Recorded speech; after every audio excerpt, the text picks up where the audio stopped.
You might not know it, but there's a small museum in one of the schools in our district. Since the first local school opened in 1910, a wealth of stories and artifacts has been generated. One group thought it was crucial to keep the history alive. Inside the Gladstone Elementary, students have been replaced with a treasure trove of school history. A group of retired teachers and librarians have been saving and organizing precious memories since schools began closing down. They had to look at closing. So when that started, a group of teachers thought, what was going to happen to all of the materials that are inside these schools, the trophies, the photos? So there was a group that decided we need to try and save this stuff. Almost 10,000 different artifacts and records have been collected from schools around the district. A lot of work for the passionate group, but the perks are in the fascinating finds. It was always quite fun because we had two retired assistant superintendents that came out to the schools with us. Hank Bugera also did. And so they used to think it was quite fun when all of us turned up at the school and went to find the goodies. The collection includes a few authentic school bells.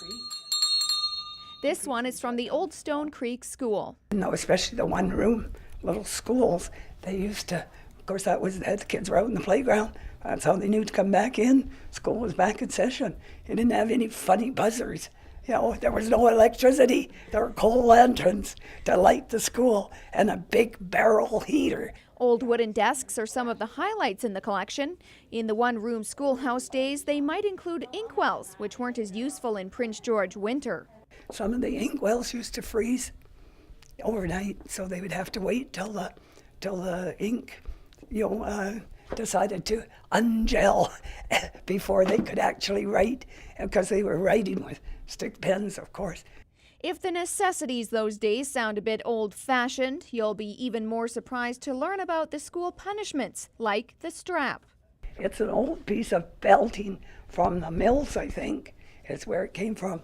And actually, most people don't realize that the strap didn't disappear until 1972.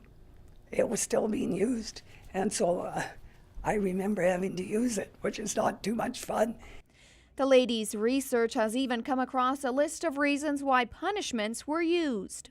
One of the schools that was out towards McBride has a list of the punishments that were used. It was for things like talking, and throwing gum and, all those kinds of things that kids do. Sounds a bit tough for students, but maybe even more tough for teachers. I always felt very sorry for the teachers because, of course, teachers taught grade 1 to 8 all in the same classroom, so you had to have umpteen lesson plans. The work was a little different in those days, not to mention the paychecks. Back in the 1920s, probably under $100 a month. Yeah, it would be somewhere in the neighborhood of $780 a year, so which would be 10 months, of course. The vast amount of historical tidbits has been carefully organized and cataloged, even put on a computer database. It's cataloged through the school district's database, so it's looked up basically as if you were looking up information from a school library. It's the same idea. You just type in a keyword, and you'll get all the records for Gladstone Elementary or whatever elementary school that we have here, and you can then find them.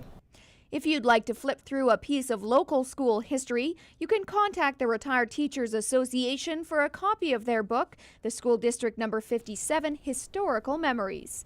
Aileen Machel, CKPG News.